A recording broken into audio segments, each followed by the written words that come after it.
ऐसा तो है नहीं कि मोदी जी नहीं थे या भारतीय जनता पार्टी ने तो देश नहीं चलता था।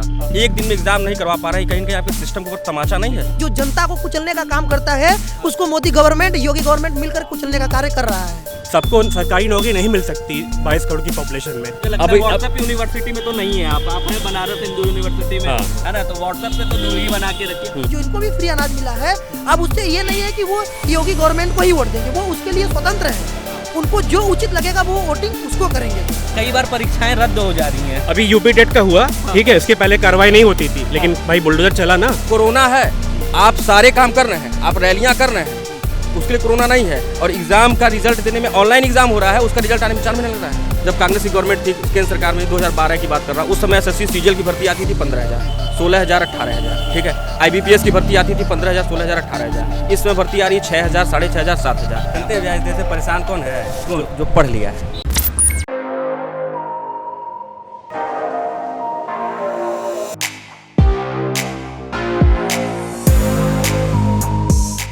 नमस्कार, मैं हूं पुनीत और आप देख रहे हैं अनकट। अनकट की ये जो चुनावी यात्रा है वो इस समय बनारस हिंदू विश्वविद्यालय पहुंच चुकी है। आज हम जानने की कोशिश करेंगे कि ये जो युवा हैं उनके मन का मुद्दा क्या है। इस बार जो चुनाव होने जा रहे हैं उस पर युवा किस मुद्दों पर वोट डालने जा रहा है, और इसके लिए हम बातचीत करने के लिए हमारे साथ कुछ छात्र भी जुड़ रहे हैं। आइए।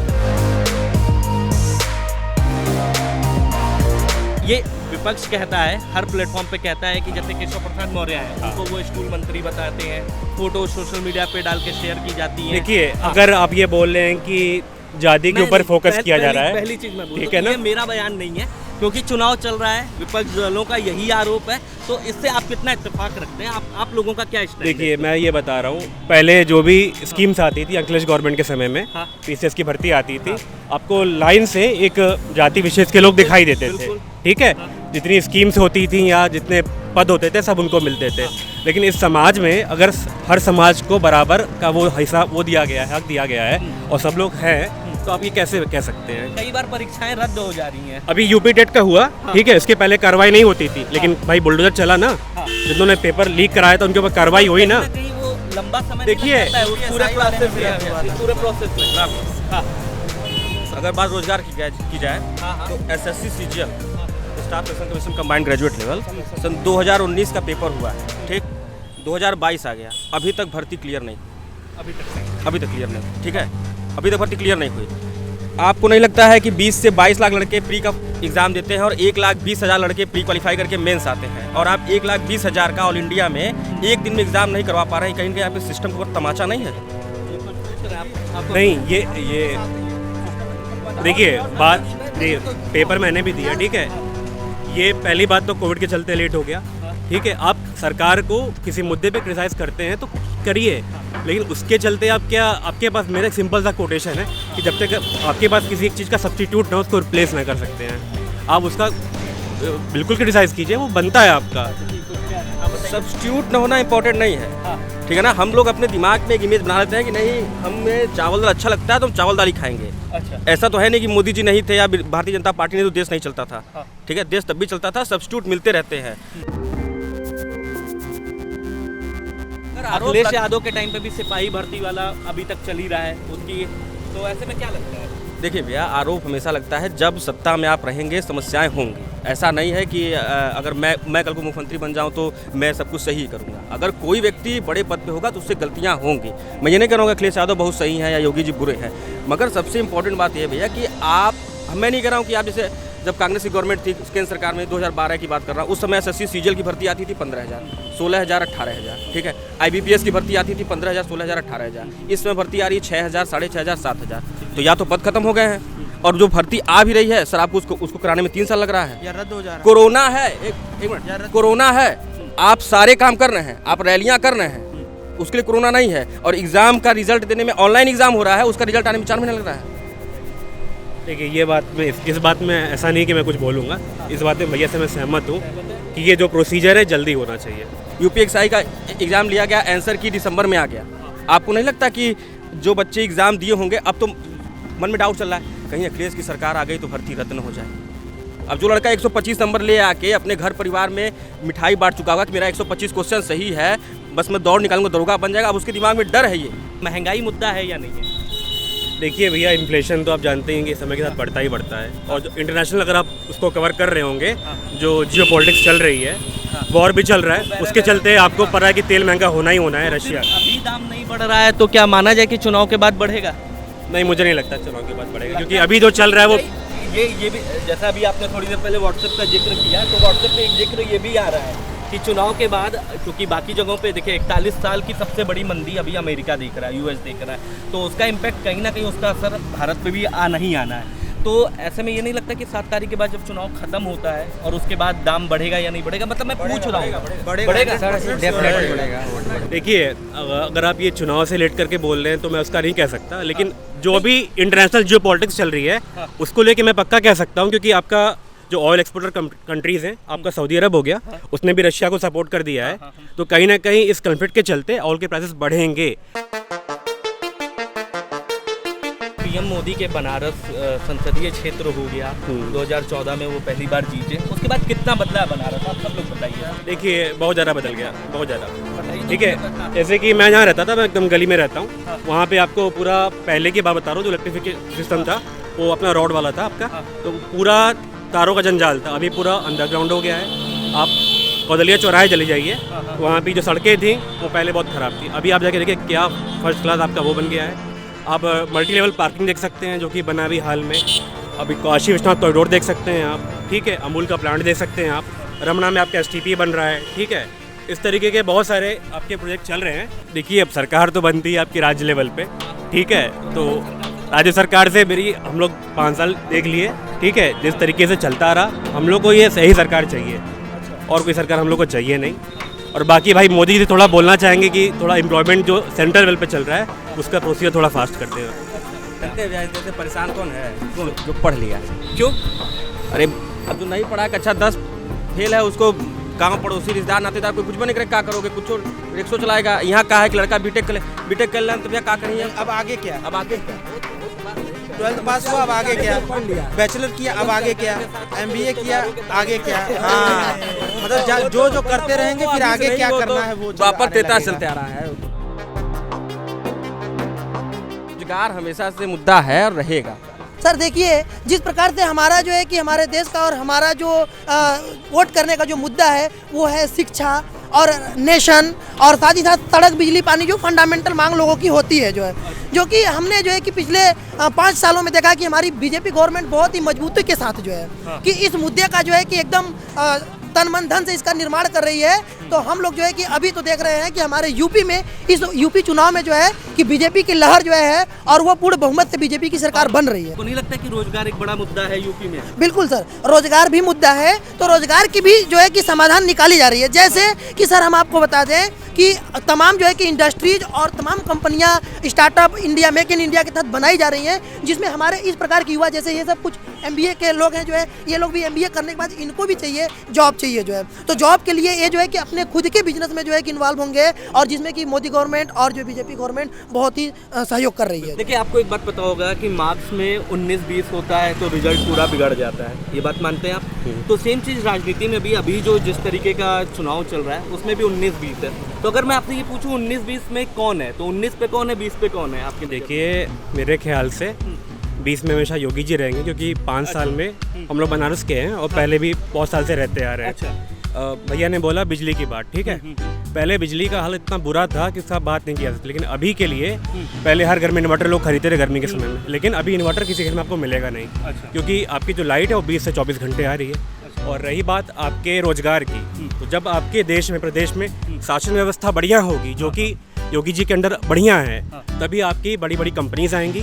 सबको सरकारी नौकरी नहीं मिल सकती 22 करोड़ की पॉपुलेशन में, तो या तो आप इंडस्ट्री ज़्यादा लगाएं या तो स्वरोजगार। तो मोदी गवर्नमेंट और योगी गवर्नमेंट दोनों इस पे फोकस कर रहे हैं कि जो यूथ है आज के वो स्वरोजगार करें। आपका नाम क्या है? योगेश कुमार शाह सर मेरा नाम है। हमारा मुद्दा सबसे पहला है कि रोज़गार मिलना चाहिए। कोई भी अगर बिजनेस खोलते हैं तो हम अपने साथ साथ दूसरों को भी रोज़गार दे पाएंगे, तो ये हमारा एक बहुत अच्छा ये है कि हमें पहले, एक होता क्या है कि अपने अगर खुद रोज़गार हो तो आप दूसरों को भी दे सकेंगे। तो हमारे सर हमारे यहाँ है, हम लोग को यही मतलब कि मोटिवेट कर रहे हैं। योगी जी जो बुलडोजर वाली बात करते हैं, जी बिल्कुल, बिल्कुल सहमत है सर। जो है जो मतलब अगर ऐसा करता है, जो जनता को कुचलने का काम करता है, उसको मोदी गवर्नमेंट, योगी गवर्नमेंट मिलकर कुचलने का कार्य कर रहा है। अच्छा, आप क्या कहेंगे? जो योगी सरकार में हुआ है, आपने देखा कि मुख्तार अंसारी जो अपने आप को माफिया समझता है, उसकी क्या हालत हो गई थी, व्हील चेयर पे आ गया था। ठीक है, आपका अतीक अहमद गुजरात में बंद है, बाकी जितने छोटे मोटे सब खत्म हो गए। मुजफ्फरनगर आपने देखा कितना अभी शांत हो गया है। धनंजय सिंह जो कि माफिया हैं, बाहुबली हैं, उनके ऊपर इनाम रखा गया है, लेकिन वो खुलेआम क्रिकेट खेल रहे थे। उसके बाद विपक्ष ने पूछा कि भैया ये पहली सरकार है जहाँ पर उनके एक जाति विशेष के आदमी क्रिकेट खेल रहे हैं खुले में, लेकिन पुलिस कुछ नहीं कर पा रही है। तो उस पर क्या कहेंगे आप? देखिए, अभी अगर आप ये बात कर रहे हैं धनंजय सिंह वाला जो कांड है, जो भी प्रकरण है, क्योंकि आप जानते हैं कि अभी चुनाव चल रहा है, इस समय आचार संहिता लग गई है, तो कहीं कहीं नहीं जो शासन जो भी है वो इनके हाथ में तो रहा नहीं। अब आएंगे सत्ता में तो देखिएगा आगे। तो लगता है कि आएंगे तो धनंजय सिंह बिल्कुल कार्रवाई होगी। टेनी के ऊपर कार्रवाई हुई ना, अब उनको बेल मिल गई न्यायालय से, वो अलग बात है, उसके लिए आप किसी सरकार को जिम्मेदार नहीं ठहरा सकते। मायावती नहीं दिख रही है, क्या लगता है क्या वजह हो सकती है? जहाँ तक मायावती जी की बात हो रही है, ठीक है, पिछले जो इलेक्शन में आपने देखा ही कि क्या हुआ, ठीक है, कहीं नहीं उनका जो वोट बैंक है कुछ न कुछ ये भाजपा की तरफ शिफ्ट हुआ है और होगा। मतलब मुझे लगता है व्हाट्सएप यूनिवर्सिटी में तो नहीं है, आप हैं बनारस हिंदू यूनिवर्सिटी में, है ना, तो व्हाट्सएप से तो दूरी बना के रखिए। लेकिन मोटा मोटी और क्या अहम की फैक्टर हो सकते हैं आपके नज़र में?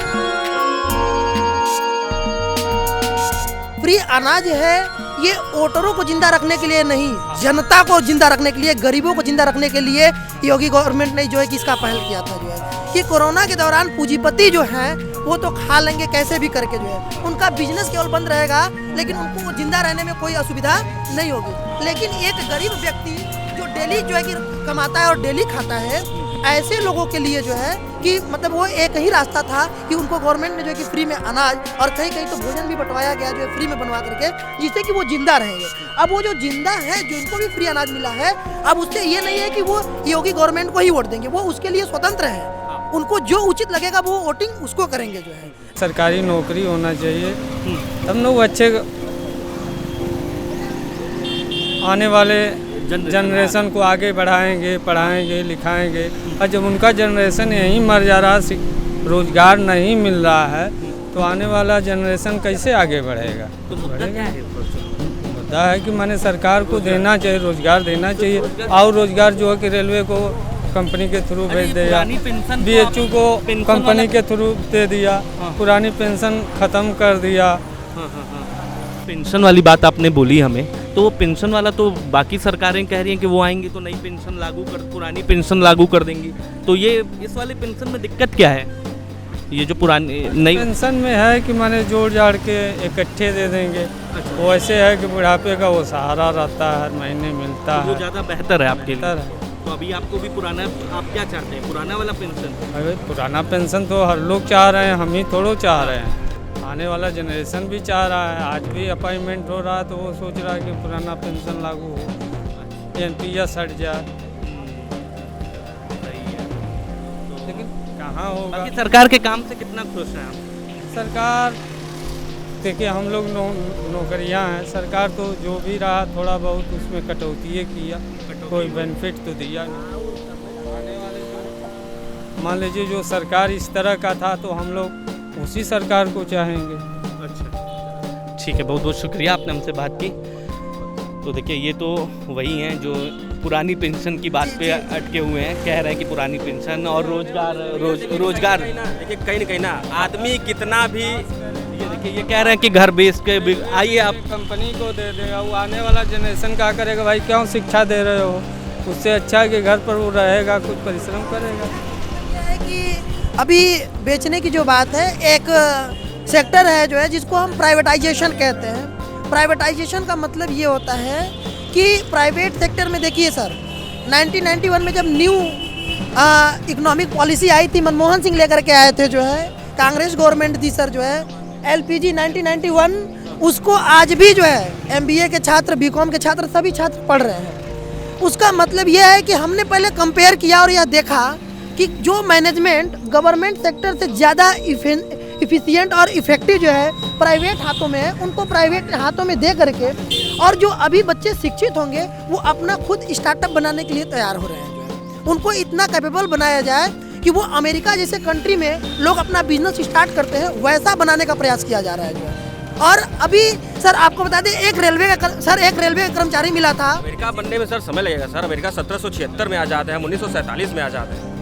तो सर फर्क पड़ेगा सर, 1776 और ये आपका 1947। चलिए इनकी बातों में मैं एक बात कहना चाहूँगा जो है कि बिल्कुल जनसंख्या बिल्कुल सारी मुद्दा है। जैसे अभी ठीक है अमेरिका की अगर बात हम करें, कर सकते हैं, आते हम आपको जापान की ओर लेके चलते हैं सर। जापान एक ऐसी कंट्री है जो कि डेवलप कंट्री है सर। हम आपको बता दें कि जापान में एक साल में लगभग 935 बार भूकंप आते हैं, यानी औसतन एक दिन में 3 बार जो है वो हमेशा जो है डेवलपमेंट कंट्री रहा। और हम 70 साल में भी अपने आप को कहीं अभी अच्छे पोजीशन में देखने के लिए तैयार नहीं है जो है। तो मतलब देखिए सीधे सी बात है कि इतनी जो बातचीत हुई है, जी। मोटा मोटी अगर बात करें 3 शब्दों में बताइए 3 पॉइंटर क्या हैं जिनके आधार पे आप वोट देंगे। एक रोजगार, पहला तो रोजगार हो गया, दूसरा महंगाई हो गई, हाँ, और तीसरा ये जो माफिया उफिया है थोड़ा न्यूट्रल हो गया। ये अच्छा लगा इस सरकार में, लगा अच्छा थोड़ा लगा अच्छा। चलिए तो बहुत बहुत शुक्रिया, बहुत बहुत शुक्रिया, आपने वक्त निकाला, हम लोगों से बात की है।